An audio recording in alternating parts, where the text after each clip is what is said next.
नमस्कार दोस्तों, उत्कर्ष ऐप में आपका हार्दिक स्वागत, अभिनंदन। दोस्तों, हम राजस्थान की कला और संस्कृति पढ़ रहे हैं। इसके अंतर्गत हम राजस्थानी साहित्य पढ़ रहे हैं। इसका भाग नंबर 1 पढ़ लिया था, अब आगे पढ़ रहे हैं। देखिएगा, लास्ट क्लास में हम पढ़ रहे थे राजस्थानी साहित्य की जो प्रमुख विधाएं हैं, उन प्रमुख विधाओं के बारे में पढ़ रहे थे। अब अगली जो विधा है, उस विधा का नाम है प्रकाश साहित्य। कौन सा साहित्य? प्रकाश साहित्य। देखिएगा, किसी व्यक्ति विशेष या किसी वंश विशेष की उपलब्धियों पर प्रकाश डालने के लिए लिखा गया जो साहित्य होता है, उस साहित्य को क्या कहा जाता है? याद रखिएगा, प्रकाश कहा जाता है। किसी वंश या किसी व्यक्ति विशेष, किसी वंश या व्यक्ति विशेष,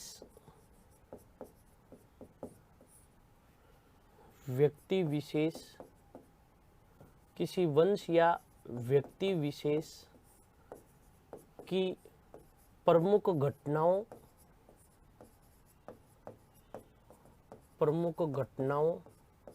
एवं उपलब्धियों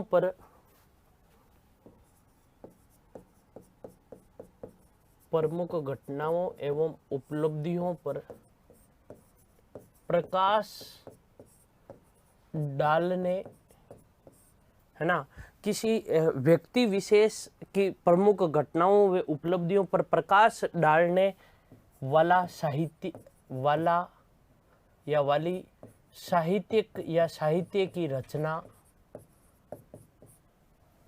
साहित्य की रचनाओं को प्रकाश कहा जाता है। रचनाओं को क्या कहा जाता है? याद रखिएगा, प्रकाश कहा जाता है।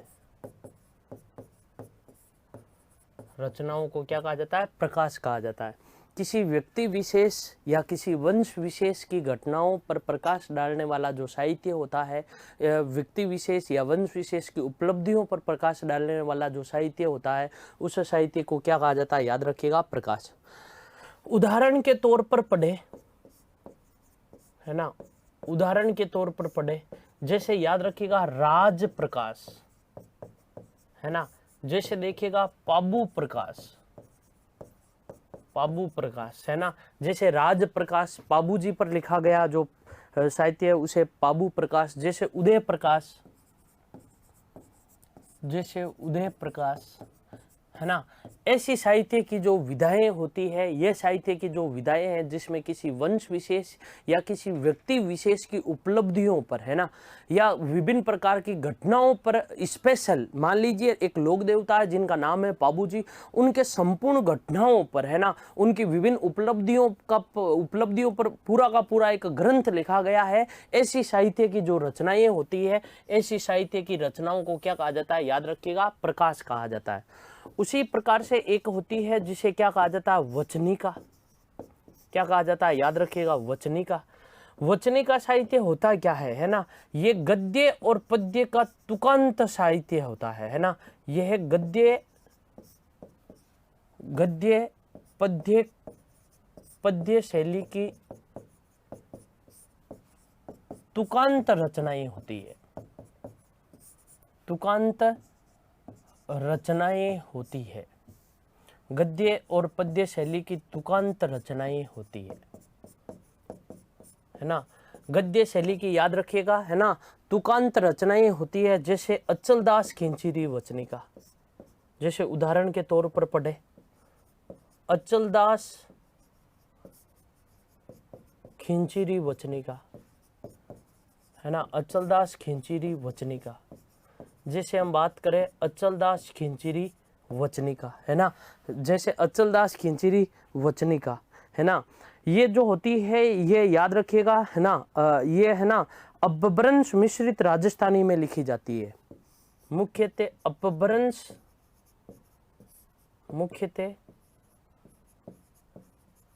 अपभ्रंश राजस्थानी भाषा में लिखी जाती है,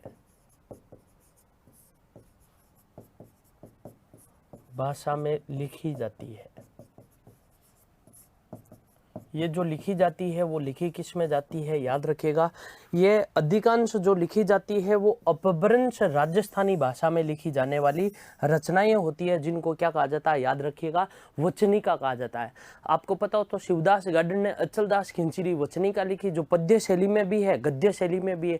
एक पद पद्य शैली में लिखा जाता है, एक पद है ना गद्य शैली में लिखा जाता है ना। इस प्रकार से चलता रहता है, एक गद्य शैली एक पद्य शैली। ऐसी जो रचनाएं होती है इनको याद रखिएगा, क्या कहा जाता है, तुकांत रचनाएं कहा जाता है ना। तो जो तुकांत रचनाएं होती है उन तुकांत रचनाओं को क्या कहा जाता है, वचनिका कहा जाता है। तो आगे बात समझ में। उसी प्रकार से एक होता है मरस्या और एक होता है दवादेत, है ना। मरस्या जो होती है किसी व्यक्ति विशेष की मरणा उपरांत, है ना, उसकी स्मृति में लिखा जाने वाला काव्य होता है, जिसमें व्यक्ति के चरित्र गुणों के अलावा अन्य क्रियाकलापों का भी वर्णन होता है। दवादेत जो होता है वो उर्दू फारसी की शब्दावली से युक्त राजस्थानी कलात्मक लेखन शैली होती है, जिसमें किसी की प्रशंसा दोहों के रूप में की जाती है, उसे दवादेत कहा जाता है। जैसे देखिएगा मरस्या, है ना, क्या होती है, मरस्या। एक जो होती है उसे क्या कहा जाता है, याद रखिएगा, दवादेत। एक तो होती है मरस्या और दूसरा एक होता है उसे क्या कहा जाता है, दवादेत। एक होता विगत, है ना, विगत में इतिहास परक ग्रंथ लेखन शैली में होता है, जिसे विगत कहा जाता है ना। ऐतिहासिक जानकारी होती है जिसे क्या कहा जाता है, विगत कहा जाता है। जैसे मारवाड़ रा परगनारी विगत।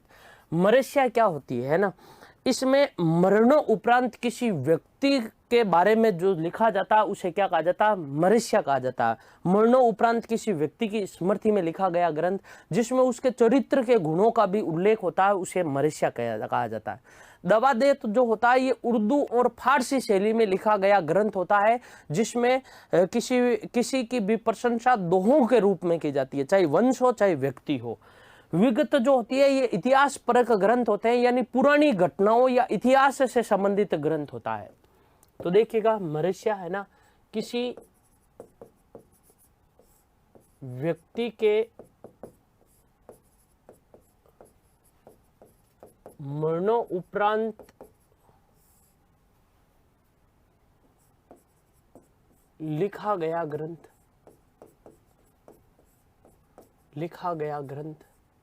जिसमें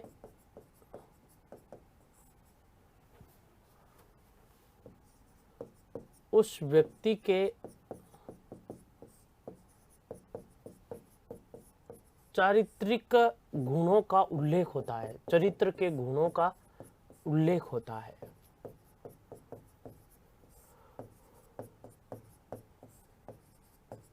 चरित्र के गुणों का क्या होता है, उल्लेख होता है। ऐसे ग्रंथों को क्या कहा जाता है, याद रखिएगा, मरस्या कहा जाता है। दूसरा जो होता है उसे क्या कहा जाता है, दवादेत। ये याद रखिएगा, जो दवादेत होते हैं ये उर्दू और फारसी भाषा में होते हैं, है ना। उर्दू फारसी भाषा में रचित ग्रंथ, उर्दू व फारसी भाषा में जो रचित ग्रंथ होता है उस रचित ग्रंथ को क्या कहा जाता है, याद रखिएगा, दवादेत कहा जाता है। इस दवादेत में क्या होता है ना, किसी की प्रशंसा दोहों के रूप में की जाती है। किसी की प्रशंसा, है ना, किसके रूप में की जाती है, दोहों के रूप में की जाती है। दोहों के रूप में की जाती है। किसी की प्रशंसा किसके रूप में की जाती है, याद रखिएगा। इसमें किसी की जो प्रशंसा होती है वो किसी की प्रशंसा किसके रूप में की जाती है, दोहों के रूप में की जाती है। तीसरा होता है उसे क्या कहा जाता है, विगत। ये इतिहास परक ग्रंथ होते हैं ना, यह इतिहास परक ग्रंथ है, इतिहास परक ग्रंथ है। जैसे मारवाड़रा प्रगनारी विगत, मारवाड़रा प्रगनारी विगत किसने लिखा था, मुनोत नैनसी ने लिखा है।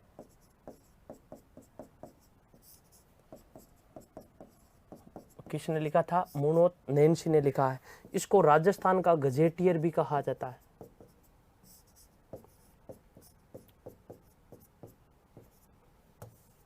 इस ग्रंथ को क्या कहा जाता है, राजस्थान का गजेटियर भी कहा जाता है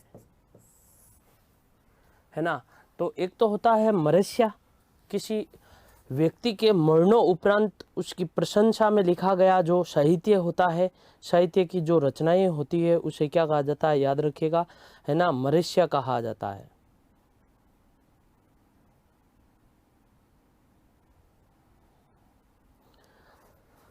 एक होता दबादेत,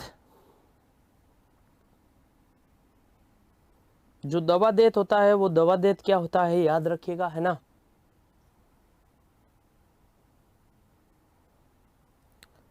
उर्दू व फारसी भाषा में लिखे गए जो ग्रंथ होते हैं जिसमें किसी की प्रशंसा जो है वो प्रशंसा किस में की जाती है, याद रखिएगा, है ना, दोहों के रूप में की जाती है, उसे क्या कहा जाता है, मरस्या कहा जाता है। तीसरा विगत, ये इतिहास परक ग्रंथ होते हैं, याद रखिएगा, जो विगत होते हैं वो विगत क्या होते हैं, इतिहास परक ग्रंथ होते हैं, है ना। एक होता है रासो, एक जो होता है वो क्या होता है, रासो। जैसे देखिएगा रासो क्या होता है, रासो में याद रखिएगा 3-4 बातों का समावेश होता है। इसमें तत्कालीन शासक की घटनाओं का उल्लेख होता है ना, युद्ध की घटनाओं का उल्लेख होता है, प्रेम कहानी का उल्लेख होता है ना, उसको क्या कहा जाता है, रासो। जैसे बिसल देव रासो, है ना, विग्रहराज, है ना, बिसल देव रासो, पृथ्वीराज रासो, ये जो ग्रंथ होता है उनको क्या कहा जाता है, रासो कहा जाता है। राजाओं की प्रशंसा में लिखे गए काव्य ग्रंथ, है ना, राजा की या शासक की प्रशंसा में लिखे गए जो ग्रंथ होते हैं उनको क्या कहा जाता है, याद रखिएगा, रासो कहा जाता है। राजा की या हम यूं कह सकते हैं किसी शासक की प्रशंसा में लिखा गया ग्रंथ क्या कहलाता है, रासो।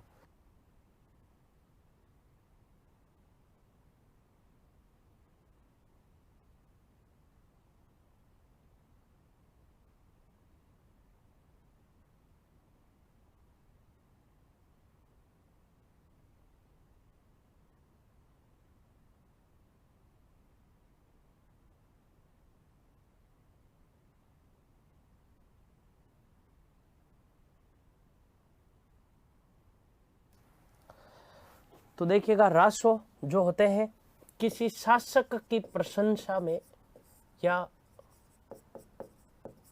किसी शासक की प्रशंसा में लिखा गया काव्य ग्रंथ, लिखा गया काव्य ग्रंथ, लिखा गया जो काव्य ग्रंथ होता है उस काव्य ग्रंथ को क्या कहा जाता है, याद रखिएगा, है ना, रासो कहा जाता है ना। इसमें याद रखिएगा, है ना, युद्ध अभियानों, युद्ध अभियानों, है ना, प्रमुख घटनाओं, प्रमुख घटनाओं, है ना, उपलब्धियों, उपलब्धियों तथा प्रेम कहानी, है ना, किसका, प्रेम कहानी का क्या मिलता है, वर्णन मिलता है। ऐसे जो साहित्य, इनके संदर्भ में जो साहित्य होता है उस साहित्य को क्या कहा जाता है, याद रखिएगा, रासो। जैसे पृथ्वीराज रासो हो गया, जैसे बिसल देव रासो हो गया, जैसे प्रमुख ग्रंथ है उदाहरण के तौर पर पढ़े तो पृथ्वीराज रासो हो गया, पृथ्वीराज रासो, है ना, किसने लिखा था, याद रखिएगा, चंद्रबरदाई के द्वारा लिखा गया। किसके द्वारा लिखा गया, चंद्रबरदाई के द्वारा। जैसे हम बात करें बिसल देव रासो, नरपति नाहल के द्वारा लिखा गया। बिसल देव रासो किसके द्वारा लिखा गया, नरपति नाहले के द्वारा लिखा गया ग्रंथ, है ना। ये जो इस प्रकार की होती है किसी शासक की, याद रखिएगा, प्रशंसा में लिखा गया काव्य ग्रंथ जिसमें युद्ध अभियानों, प्रमुख घटनाओं, उपलब्धियों तथा प्रेम कहानियों, इनका जो वर्णन होता है, ऐसे साहित्य को क्या कहा जाता है, रासो कहा जाता है। आगे बात समझ में, एक होती है वेली, है नहीं, है ना, साहित्य की अंतिम विधा है जिसको क्या कहा जाता है, याद रखिएगा, वेली कहा जाता है। क्या कहा जाता है, वैली कहा जाता है। जो वैली होती है वो वैली होती क्या है ना, शासकों सामंतों की वीरता, किसी भी शासक, है ना, शासकों या सामंतों की वीरता, शासकों व सामंतों की, याद रखिएगा, वीरता, है ना, उदारता, है ना, स्वामी भक्ति, है ना, वीरता, उदारता, स्वामी भक्ति, प्रेम भावना,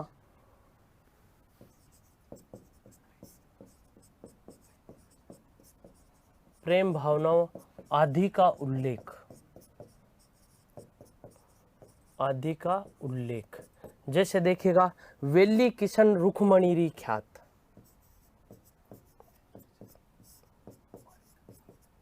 वेली किशन रुक्मणी री ख्यात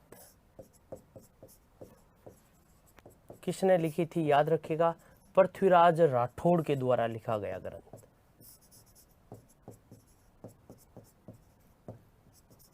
किसके द्वारा लिखा गया ग्रंथ है, पृथ्वीराज राठौड़ के द्वारा लिखा गया। ये वेली का, याद रखिएगा, प्रमुख उदाहरण है। वेली का मुख्य रूप से क्या है, उदाहरण है।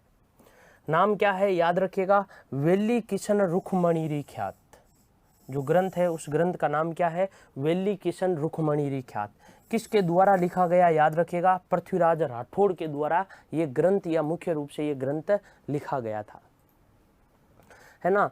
तो ये जो प्रमुख साहित्य की विधाएं जो हमने पढ़ी है ना, याद रखिएगा, साहित्य की जो विधाएं पढ़ी है वो विधाएं कंप्लीट हो गई है।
तो देखिएगा, ये जो हमने पढ़ा था वो राजस्थानी साहित्य की प्रमुख विधाएं पढ़ी थी। अब देखिएगा, राजस्थानी जो साहित्य है उसका जो काल विभाजन करते हैं वो हम मुख्य रूप से 3 भागों में करते हैं ना। राजस्थानी जो साहित्य है उस राजस्थानी साहित्य का काल विभाजन और प्रमुख जो कृतियां हैं उनको 3 भागों में विभाजित करते हैं, है ना। राजस्थानी साहित्य का काल विभाजन एवं, है ना, राजस्थानी साहित्य का काल विभाजन एवं प्रमुख कृतियां,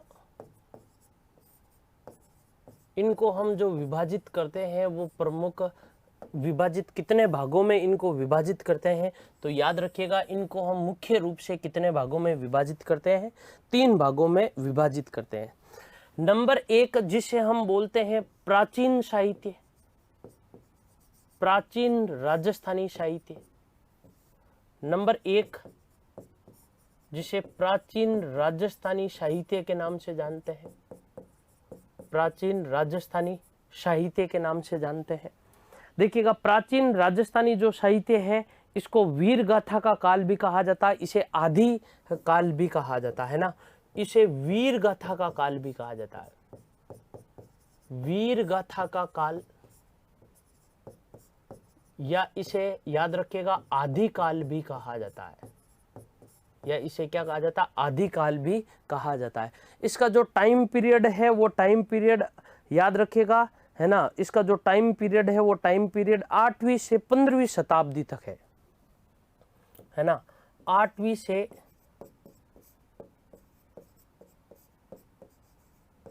15वीं सदी तक, है ना, 8वीं से लेकर याद रखिएगा 15वीं सदी तक। इसे क्या कहा जाता, प्राचीन राजस्थानी साहित्य, या इसे क्या कहा जाता, वीर गाथा का काल, या इसे क्या कहा जाता है, याद रखिएगा आदिकाल कहा जाता है। ये जो है वो याद रखिएगा क्या है, इसमें क्या किया जाता है, तो याद रखिएगा 8वीं से लेकर याद रखिएगा 15वीं शताब्दी तक की घटनाओं का उल्लेख मिलता है।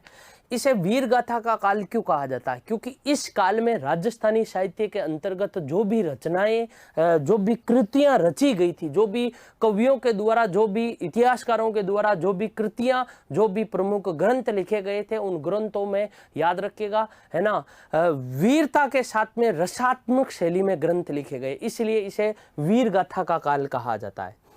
नंबर 2 पर बात करें तो नंबर 2 पर यदि बात करें तो उसे कहा जाता मध्यकाल, 15वीं से 19वीं शताब्दी तक मध्यकाल। इसे साहित्य व साहित्यकारों का काल भी कहा जाता है ना, मध्यकाल, या राजस्थानी साहित्य का मध्यकाल, राजस्थानी साहित्य का मध्यकाल, इसे क्या कहा जाता, राजस्थानी साहित्य का मध्यकाल। या इसका जो दूसरा नाम लिया जाता है वो दूसरा नाम क्या लिया जाता है, याद रखिएगा साहित्य एवं साहित्यकारों का काल, साहित्य एवं साहित्यकारों का काल,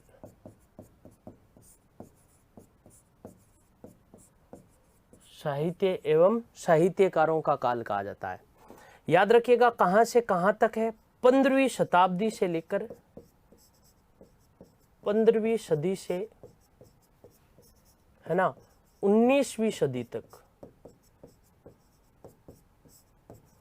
15वीं शताब्दी से याद रखिएगा, है ना, 15वीं शताब्दी से लेकर कहां तक, 19वीं शताब्दी तक जो काल है उस काल को क्या कहा जाता है, राजस्थानी साहित्य का मध्यकाल कहा जाता है ना, राजस्थानी साहित्य का मध्यकाल, या इसे क्या कहा जाता है, साहित्य एवं साहित्यकारों का काल कहा जाता है।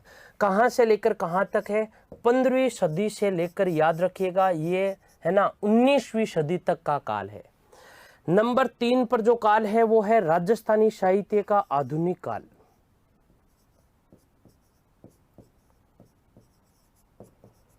राजस्थानी साहित्य का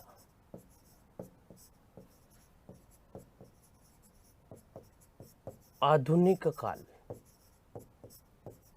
है ना, राजस्थानी साहित्य का आधुनिक काल। इस काल को क्या कहा जाता है, याद रखिएगा इस काल को कहा जाता है इतिहास एवं इतिहासकारों का काल, इतिहास एवं इतिहासकारों का काल, इतिहास एवं इतिहासकारों का काल कहा जाता है, इतिहास एवं इतिहासकारों का काल। इसका जो टाइम पीरियड है वो टाइम पीरियड कहां से कहां तक है ना, है ना, 19वीं सदी से लेकर 19वीं सदी से अब तक, या 19वीं सदी से वर्तमान तक, है ना, इसका जो टाइम पीरियड है वो टाइम पीरियड क्या है, याद रखिएगा 19वीं शताब्दी से लेकर वर्तमान तक। इसे क्या कहा जाता है, राजस्थानी साहित्य का आधुनिक काल, या इसे क्या कहा जाता है, इतिहास एवं इतिहासकारों का काल कहा जाता है। कितने भागों में, याद रखिएगा, एक हो गया राजस्थानी साहित्य का प्राचीन काल, है ना, इसे कहा जाता प्राचीन राजस्थानी साहित्य का काल, या राजस्थानी साहित्य का प्राचीन काल बोल सकते हैं ना, राजस्थानी साहित्य का प्राचीन काल।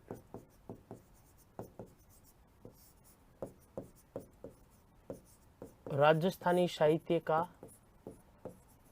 प्राचीन काल, है ना, राजस्थानी साहित्य का प्राचीन काल। नंबर 2 पर हम बोल सकते हैं राजस्थानी साहित्य का, याद रखेगा, मध्यकाल, और नंबर 3 पर हम बोल सकते हैं राजस्थानी साहित्य का आधुनिक काल। राजस्थानी साहित्य का जो प्राचीन काल है इसे वीर गाथाओं का काल कहा जाता है ना। हाँ, याद रखिएगा 8वीं शताब्दी से लेकर 15वीं शताब्दी तक इस दौरान जो भी रचनाएं रची गई उसमें वीर रसात्मक शैली की प्रधानता होने के कारण इसे वीर गाथा का काल कहा गया। दूसरा जिसे हम कहते हैं राजस्थानी साहित्य का मध्यकाल, है ना, इसमें अधिकांश साहित्यकारों ने विभिन्न प्रकार की रचनाएं, इसमें है ना जो साहित्यकार था उसकी महत्वपूर्ण भूमिका बढ़ी, जबकि प्राचीन काल में जो था उसमें ग्रंथों की महत्वपूर्ण भूमिका थी। और तीसरे में इतिहासकारों की महत्वपूर्ण भूमिका थी। इसे राजस्थानी साहित्य का क्या कहा जाता है, याद रखिएगा, आधुनिक काल कहा जाता है। ये जो राजस्थानी साहित्य है, इस राजस्थानी साहित्य के, याद रखिएगा, यदि हम कालों की बात करें, कुल काल कितने हैं, तो याद रखिएगा मुख्य रूप से कुल कितने काल हैं, 3 कालों में इसे विभाजित किया जाता है।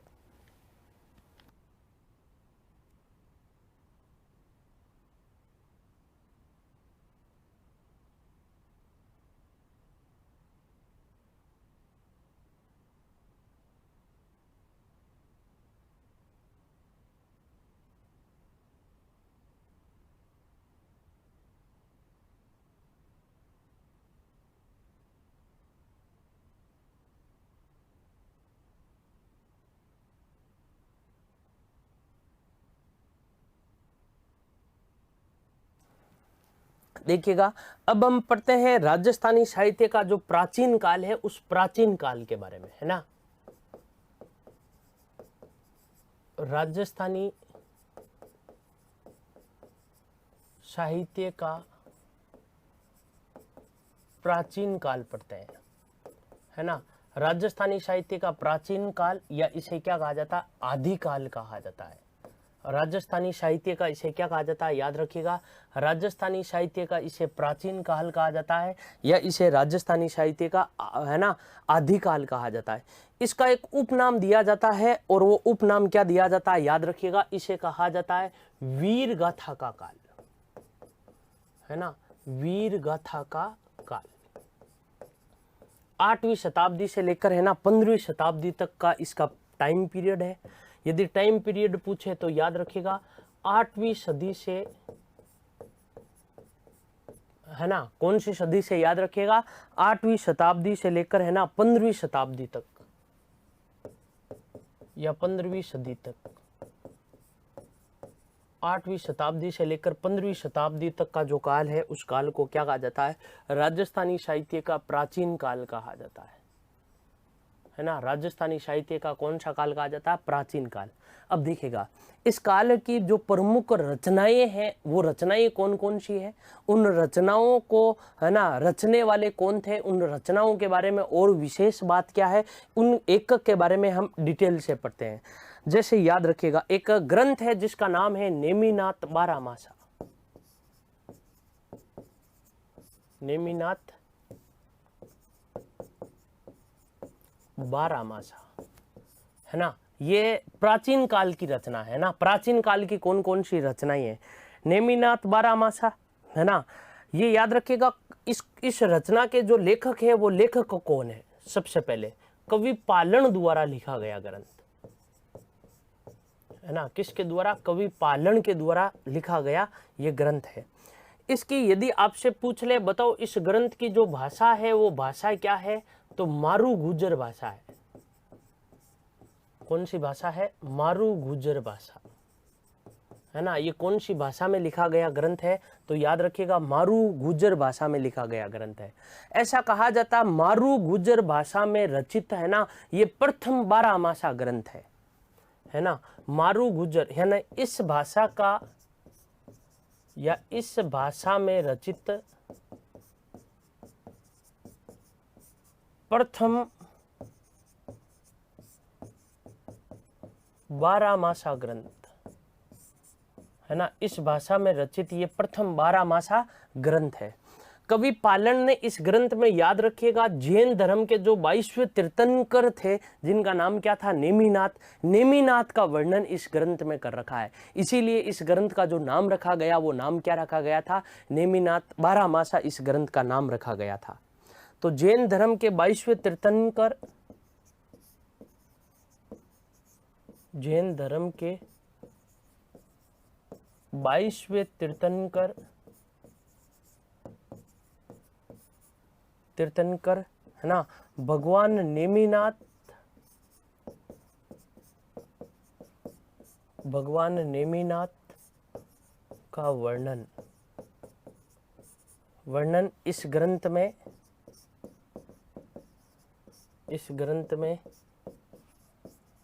किया गया है, इस ग्रंथ में किया गया है। तो याद रखिएगा जैन धर्म के, याद रखिएगा, है ना, जैन धर्म के जो 22वें तीर्थंकर थे, कौन से धर्म के, जैन धर्म के कौन से तीर्थंकर, याद रखिएगा 22वें जो तीर्थंकर थे उनका नाम क्या था, भगवान नेमिनाथ, है ना, भगवान नेमिनाथ। और भगवान नेमिनाथ का याद रखिएगा इस ग्रंथ में क्या किया गया है, वर्णन किया गया है। और इस ग्रंथ का जो नाम है वो नाम क्या है, याद रखिएगा, नेमिनाथ 12 मासा है।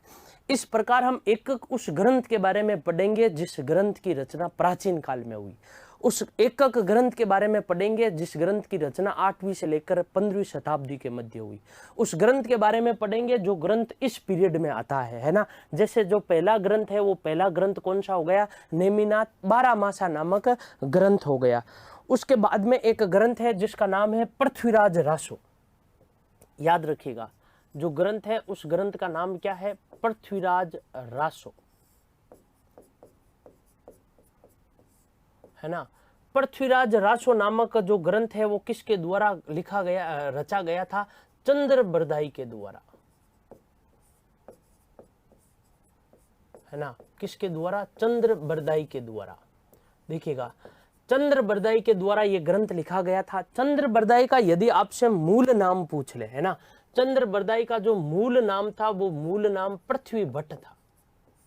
चंद्र बरदाई का जो मूल नाम था वो मूल नाम क्या था, पृथ्वी भट्ट था। क्या नाम था, पृथ्वी भट्ट था, है ना। ये आपको पता हो तो अजमेर के जो चौहान शासक थे, पृथ्वीराज चौहान तृतीय, इनके दरबारी कवि हुआ करते थे, उनके परम मित्र हुआ करते थे। इन दोनों के बारे में ये कहा जाता है इन दोनों का जन्म एक दिन हुआ, इन दोनों की मृत्यु एक दिन हुई। ऐसा प्रमाण हमें इसी ग्रंथ से मिलता है। पहले भी हमने पढ़ा था रासो का जो अर्थ होता है वो रासो का अर्थ किसी शासक या किसी राजा की प्रशंसा में लिखा गया ग्रंथ, जिसमें उसके विजय युद्ध अभियानों का उल्लेख मिलता है, उसकी तत्कालीन स्थिति का वर्णन मिलता है, उसकी प्रमुख उपलब्धियों का वर्णन मिलता है और साथ में प्रेम कहानी का उल्लेख मिलता है जो इस ग्रंथ में किया गया है। जो ये याद रखिएगा जो चंद्र बरदाई थे वो चंद्र बरदाई कौन थे, तो याद रखिएगा अजमेर के चौहान शासक, अजमेर के चौहान शासक, है ना, पृथ्वीराज चौहान तृतीय, पृथ्वीराज चौहान तृतीय के मित्र व दरबारी कवि थे, मित्र एवं दरबारी कवि थे, है ना। तो किसके दरबारी कवि थे ये याद रखिएगा, है ना। अजमेर के जो पृथ्वीराज चौहान तृतीय थे उसके दरबारी कवि थे और उसके परम मित्र थे। नाम क्या था, है ना, चंद्र बरदाई। इनका जो मूल नाम था वो मूल नाम पृथ्वी भट्ट था, है ना। बाद में इनको याद रखिएगा चंद्र बरदाई की उपाधि पृथ्वीराज चौहान तृतीय ने ही दी थी, है ना। पृथ्वीराज चौहान तृतीय ने ही इनका जो नाम रखा था वो क्या रखा था, याद रखिएगा, चंद्र बरदाई रखा था। इन्होंने जो ग्रंथ लिखा उस ग्रंथ का नाम क्या है, याद रखिएगा, पृथ्वीराज रासो। पहला प्रश्न तो हमारे सामने ये उपलब्ध होता है कि भाई साहब इसकी जो भाषा है वो भाषा बताओ, है ना। इसकी जो भाषा है वो है पिंगल। छंदों के रूप में जो साहित्य लिखते हैं उसको क्या कहा जाता है, पिंगल। अर्थात ढूंढाड़ी और ब्रज भाषा का साहित्यिक रूप या छंदों में लिखा गया जो साहित्य होता है, दोहों के रूप में लिखा गया जो ग्रंथ होता है, सीधी सीधी भाषा में ये हम लिख लें, जो ग्रंथ दोहों के रूप में लिखा गया उसकी भाषा को क्या कहा जाता है, पिंगल कहा जाता है। इसी ग्रंथ में दोहों के रूप में ये संपूर्ण ग्रंथ लिखा हुआ है। जैसे इस ग्रंथ में जो अंतिम दोहा है आपने पढ़ा होगा, है ना, 24 बांस, है ना, 4 बांस 24 गज अंगुल अष्ट प्रणाम ता, ऊपर सुल्तान बैठा है मत चूके चौहान, ये दोहों के रूप में ग्रंथ लिखा गया है। इसकी जो भाषा है वो भाषा क्या है, याद रखिएगा, इसकी जो भाषा है वो भाषा क्या है ना, पिंगल इस ग्रंथ की भाषा है। देखिएगा इस ग्रंथ में क्या क्या वर्णन मिलता है, इस ग्रंथ में क्या क्या उल्लेख मिलता है ना। इस ग्रंथ की प्रमुख जानकारियां, है ना। पहली जो जानकारी मिलती है, याद रखिएगा, पृथ्वीराज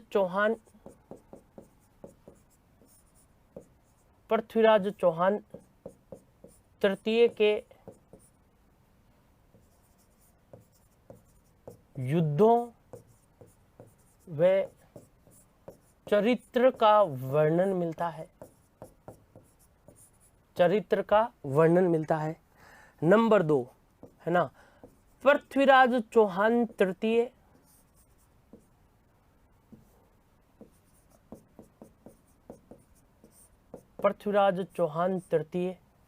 कौन, याद रखिएगा, है ना, पृथ्वीराज चौहान तृतीय वे संयोगिता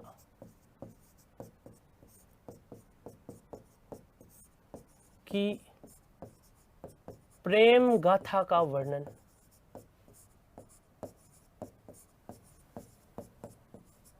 है ना, प्रेम गाथा का क्या मिलता है, वर्णन। एक तो पृथ्वीराज चौहान तृतीय के युद्धों व चरित्र का वर्णन मिलता है, याद रखिएगा, युद्धों व चरित्र का क्या मिलता है, वर्णन मिलता है। एक तो ये सबसे इंपॉर्टेंट। दूसरे याद रखिएगा, पृथ्वीराज चौहान व संयोगिता जो है, पृथ्वीराज चौहान व संयोगिता, है ना, इनकी प्रेम कथा का क्या मिलता है, वर्णन मिलता है। इसी ग्रंथ में कहा गया कि पृथ्वीराज चौहान व मोहम्मद गोरी के मध्य जो तराइन का जो दूसरा युद्ध हुआ था उसके बाद में, है ना, मोहम्मद गोरी पृथ्वीराज चौहान को अंधा करके गजनी ले गया था, और जहां पर शब्द बेदी बाण से पृथ्वीराज चौहान तृतीय ने मोहम्मद गोरी को गजनी में मार गिराया था। यह जो उल्लेख मिलता है वो उल्लेख इसी ग्रंथ में मिलता है। तो याद रखिएगा, है ना, इसी ग्रंथ के अनुसार, है ना, पृथ्वीराज चौहान तृतीय ने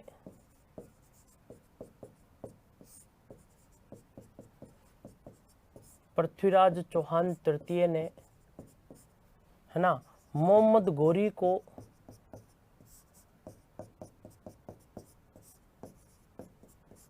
है ना, किसको, मोहम्मद गोरी को गजनी में शब्द भेदी बाण से मार गिराया, ये वर्णन मिलता है। याद रखिएगा, ये जो वर्णन मिलता है ये वर्णन इसी ग्रंथ में मिलता है। तीसरा इसमें एक इंपॉर्टेंट बात याद रखिएगा, है ना, चंद्रबरदाई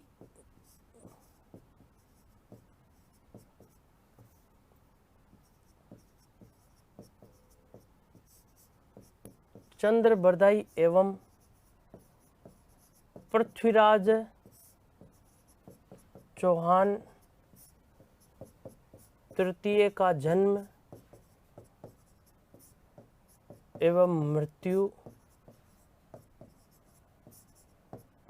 एक ही दिन हुई।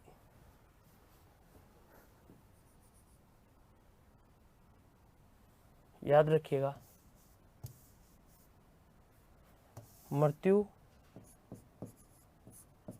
एक ही दिन हुई। एक ही दिन हुई, ऐसा जो वर्णन मिलता है वो वर्णन याद रखिएगा। इसी ग्रंथ में ये लिख रखा है। जो चंद्र बरदाई थे वो चंद्र बरदाई याद रखिएगा, है ना। इनके दरबारी कवि हुआ करते थे, इनके परम मित्र हुआ करते थे।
तो ये याद रहेगा, जो ग्रंथ है उस ग्रंथ का नाम क्या है याद रखिएगा, पृथ्वीराज रासो।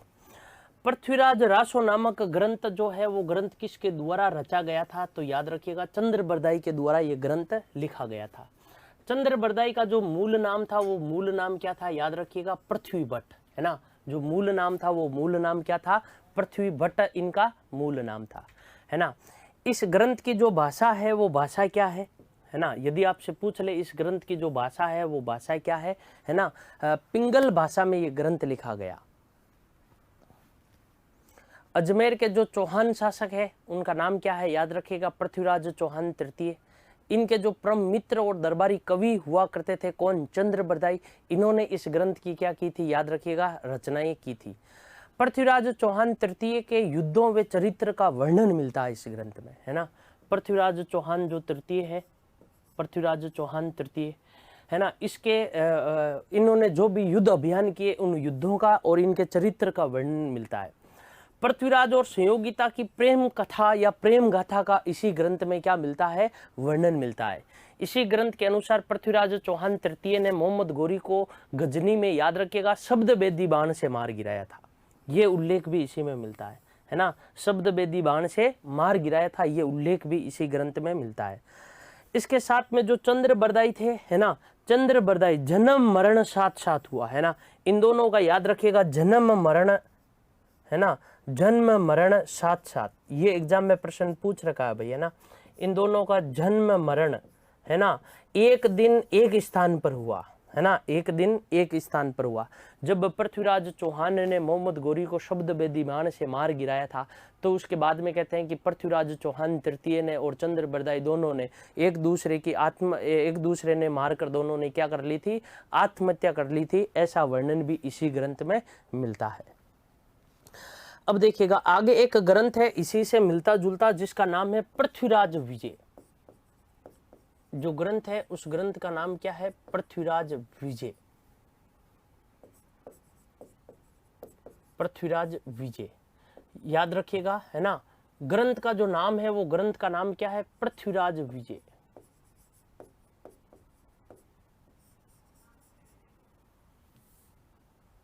पृथ्वीराज विजय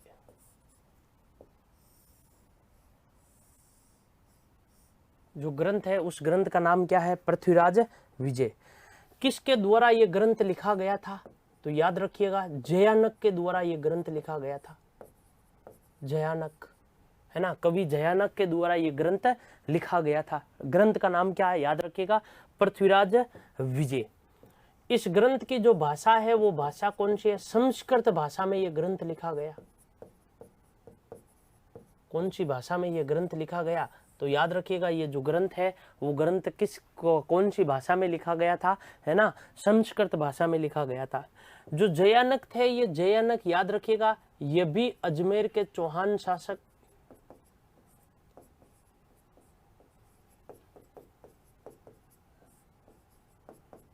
अजमेर के चौहान शासक पृथ्वीराज चौहान तृतीय, पृथ्वीराज चौहान तृतीय के दरबार में रहते थे।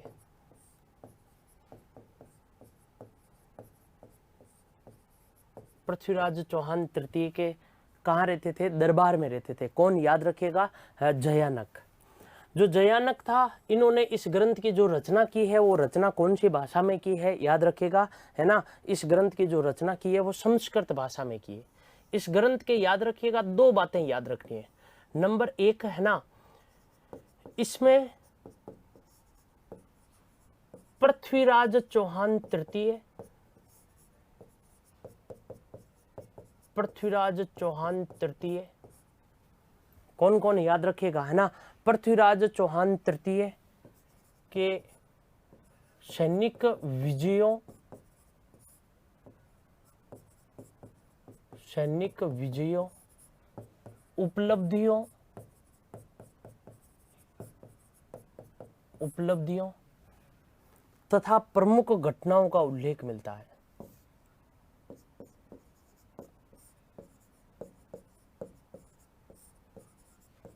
तथा प्रमुख घटनाओं का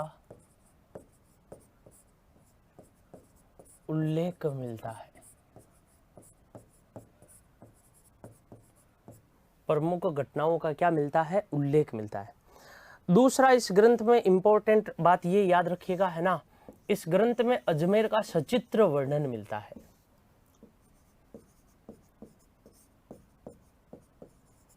इस ग्रंथ में अजमेर का सचित्र वर्णन मिलता है।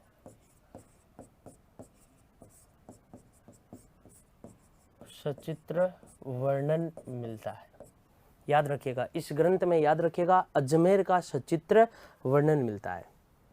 किसका? याद रखिएगा, अजमेर का सचित्र वर्णन मिलता है इसी ग्रंथ में, है ना, अजमेर का सचित्र वर्णन मिलता है। इस ग्रंथ में ये बातें इंपॉर्टेंट है।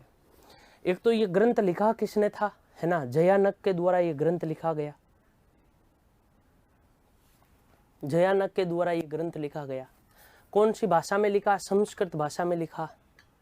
अजमेर के जो चौहान शासक थे, पृथ्वीराज चौहान तृतीय, इनके दरबार में रहते थे जयानक। इसमें पृथ्वीराज चौहान तृतीय की सैनिक विजयों, उपलब्धियों और प्रमुख घटनाओं का उल्लेख मिलता है।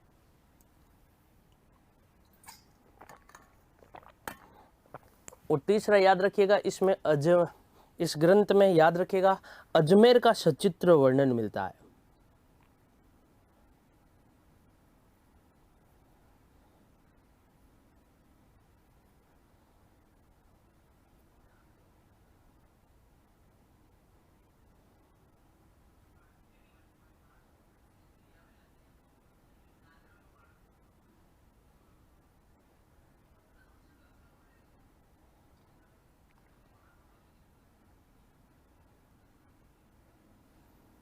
है ना, ये इम्पोर्टेंट है।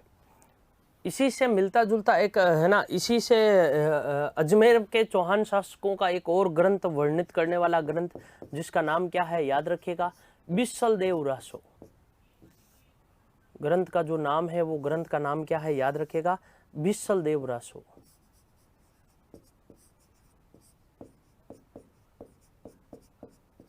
ग्रंथ का जो नाम है वो ग्रंथ का नाम क्या है? बिसल देव रासो, है ना। बिसल देव रासो नामक जो ग्रंथ है वो ग्रंथ, है ना, किसके द्वारा लिखा गया था? तो याद रखिएगा, ये ग्रंथ लिखा गया था नरपति नाले के द्वारा। किसके द्वारा ये ग्रंथ लिखा गया? तो याद रखिएगा, इस ग्रंथ के जो लेखक है वो लेखक कौन है? नरपति नाल। नरपति नाले ने ये जो ग्रंथ लिखा था, इस ग्रंथ की यदि आपसे भाषा पूछ ले तो गोडवाड़ी भाषा में लिखा गया ग्रंथ। कौन सी भाषा में? गोडवाड़ी भाषा। याद रखिएगा कौन सी भाषा में लिखा गया ग्रंथ है, तो याद रखिएगा ये जो ग्रंथ लिखा है इन्होंने ये ग्रंथ कौन सी भाषा में लिखा है, गोडवाड़ी भाषा में लिखा है। इस ग्रंथ में दो प्रमुख जानकारियां मिलती है ना,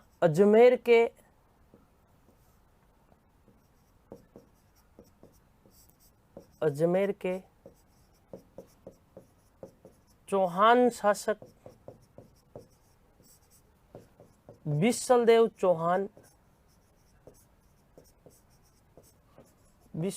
चौहान, या याद रखिएगा है ना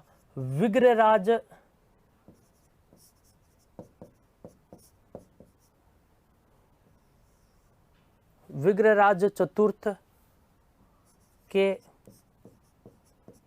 सैनिक अभियानों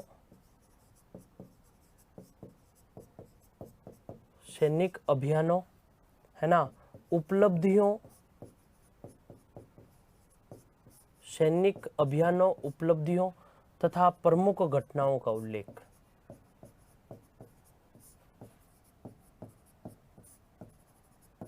प्रमुख घटनाओं का इसमें क्या मिलता है, उल्लेख मिलता है इस ग्रंथ में, प्रमुख घटनाओं का उल्लेख। दूसरा इस ग्रंथ में इंपॉर्टेंट याद रखिएगा है ना, विशलदेव चौहान और राजमती है ना, विशलदेव चौहान एवं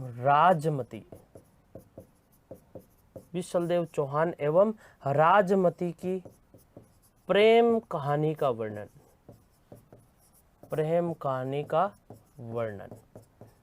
वर्णन याद रखिएगा कौन से ग्रंथ में मिलता है, इसी ग्रंथ में मिलता है।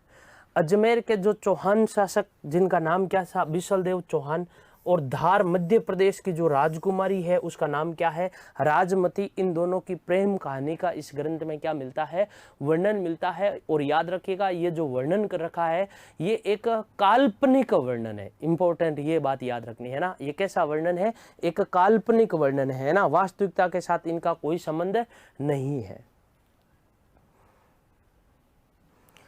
इसके अलावा बात करें है ना, एक ग्रंथ है जिसका नाम है रणमल छंद है ना, एक ग्रंथ है और उस ग्रंथ का नाम क्या है, रणमल छंद है ना। रणमल जो छंद है वो रणमल छंद ग्रंथ किसने लिखा था, ये ग्रंथ लिखा गया श्रीधर व्यास के द्वारा। किसके द्वारा ये ग्रंथ लिखा गया, तो ये ग्रंथ किसके द्वारा लिखा गया है, याद रखिएगा श्रीधर व्यास के द्वारा ये ग्रंथ लिखा गया है ना। इसमें याद रखिएगा इस ग्रंथ में कुल 70 छंद है। कुल कितने छंद है, 70 छंद है ना। इस ग्रंथ में याद रखिएगा मारवाड़ के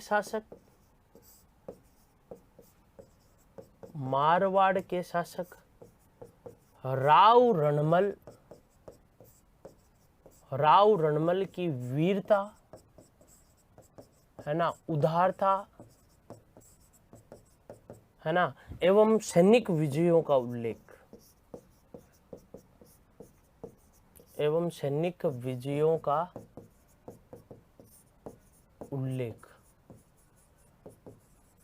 सैनिक विजयों का क्या मिलता है, उल्लेख मिलता है। देखिएगा जो पाटन के सूबेदार मुजफ्फर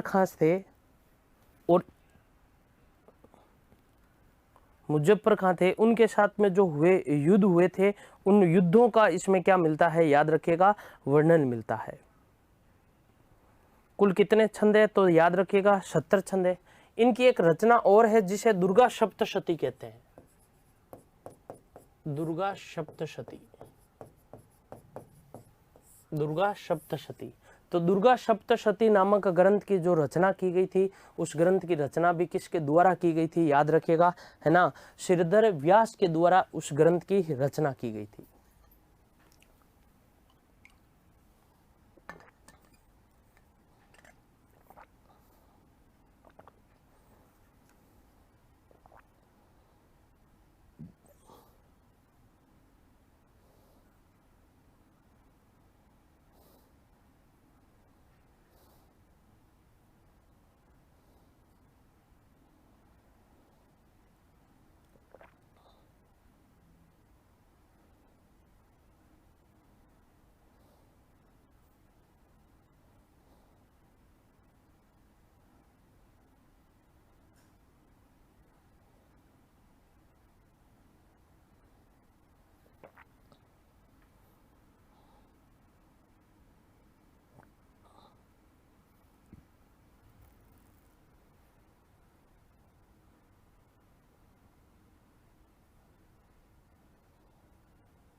तो ये बात समझ में आ गई आपके। तो ये ग्रंथ जो लिखा गया था वो ग्रंथ किसके द्वारा लिखा गया था? श्रीधर व्यास के द्वारा इस ग्रंथ की क्या की गई थी? रचना की गई थी, है ना। प्राचीन काल के हम वापस ग्रंथ देखें तो देखिएगा, एक ग्रंथ है जिसका नाम क्या है? नेमिनाथ बारहमासा। किसके द्वारा लिखा गया था? कवि पालन के द्वारा लिखा गया। ग्रंथ का जो नाम है वो ग्रंथ का नाम क्या है? नेमिनाथ बारहमासा। प्राचीन काल की जो प्रमुख रचनाएं हैं वो प्राचीन काल की प्रमुख रचनाओं के बारे में पढ़ रहे हैं, है ना। कवि पालन के द्वारा लिखा गया ग्रंथ। इसकी जो भाषा है वो भाषा क्या है? तो याद रखिएगा, मारू गुजर भाषा। कौन सी भाषा? मारू गुजर भाषा। इस भाषा में याद रखिएगा, मारू गुजर भाषा में रचित जो प्रथम बारहमासा ग्रंथ है वो प्रथम बारहमासा ग्रंथ यही है। इस ग्रंथ में जैन धर्म के जो 22वें तीर्थंकर थे जिनका नाम था भगवान नेमिनाथ का इस ग्रंथ में क्या किया गया है? वर्णन किया गया है। इसके अलावा बात करें तो पृथ्वीराज रासो प्रसिद्ध ग्रंथ है ना। पृथ्वीराज रासो चंद्र बरदाई के द्वारा लिखा गया है ना। चंद्र बरदाई का जो मूल नाम था वो मूल नाम क्या था? पृथ्वी भट्ट था। ये अजमेर के जो चौहान शासक पृथ्वीराज चौहान तृतीय थे उनके दरबारी कवि और दरबारी, याद रखिएगा, मित्र थे। इनका जन्म मरण एक साथ में हुआ था। पृथ्वीराज चौहान तृतीय का और चंद्र बरदाई का जन्म मरण एक साथ में। इस ग्रंथ में 3 बातें प्रमुख जानकारी उपलब्ध करवाती है। ये ग्रंथ ये कहता है कि तराइन के दोनों युद्धों का इसमें वर्णन मिलता है और भी सैनिक विजय जो पृथ्वीराज चौहान तृतीय ने प्राप्त की थी उनका भी वर्णन भी इसी ग्रंथ में मिलता है। इस ग्रंथ में संयोगिता और पृथ्वीराज चौहान जो तृतीय थे उनकी प्रेम कहानी का भी वर्णन इसी ग्रंथ में मिलता है ना। इसी ग्रंथ के अनुसार पृथ्वीराज चौहान तृतीय ने मोहम्मद गोरी को शब्द बेदी बाण से जो मारा था वो कहाँ पर मारा था? गजनी में। जो ये वर्णन मिलता है वो इसी ग्रंथ में मिलता है। इसके अलावा याद रखिएगा, पृथ्वीराज विजय, है ना, पृथ्वीराज विजय जयानक एक ब्राह्मण पंडित थे, उनके द्वारा ये ग्रंथ लिखा गया। इसकी भाषा कौन सी है? तो भाषा पूछ ले तो संस्कृत भाषा। ये भी अजमेर के चौहान शासक पृथ्वीराज चौहान तृतीय के दरबार में रहते थे। इसमें भी पृथ्वीराज चौहान तृतीय की सैनिक जो विजय है उनका उल्लेख मिलता है, उपलब्धियों और प्रमुख जो घटनाएं हैं उनका वर्णन मिलता है। सबसे गजब और इंपॉर्टेंट बात यह है कि इस ग्रंथ में अजमेर का सचित्र वर्णन मिलता है।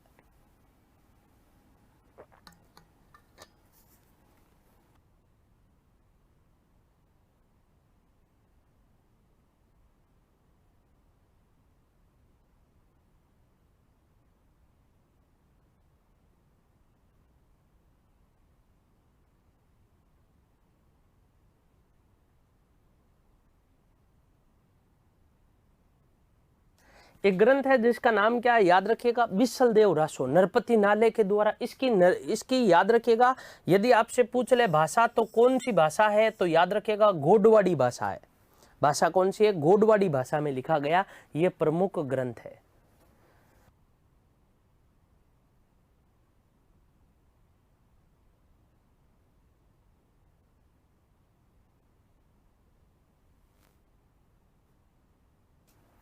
इसमें याद रखिएगा, है ना, बिसल देव चौहान और राजमती की प्रेम कहानी का वर्णन मिलता है जो एक है ना काल्पनिक है। इसके अलावा रणमल छंद श्रीधर व्यास के द्वारा लिखा गया ग्रंथ। दुर्गा सप्तशती भी इन्होंने लिखा था। इसमें कुल कितने दो है? 70। मारवाड़ के शासक है ना रणमल की वीरता का उदारता और सैन्य अभियान, ये याद रखिएगा, ये मारवाड़ के नहीं थे, ये इडर के थे। इडर गुजरात में है ना, ये आप थोड़ा बहुत करेक्शन कर लेना। ये मारवाड़ के नहीं थे, है ना, राव रणमल। ये राव रणमल इडर के शासक थे, उनकी वीरता का उल्लेख मिलता है। तो दोस्तों इस क्लास में इतना ही पढ़ेंगे, बाकी का हम नेक्स्ट क्लास में पढ़ेंगे। तब तक के लिए नमस्कार।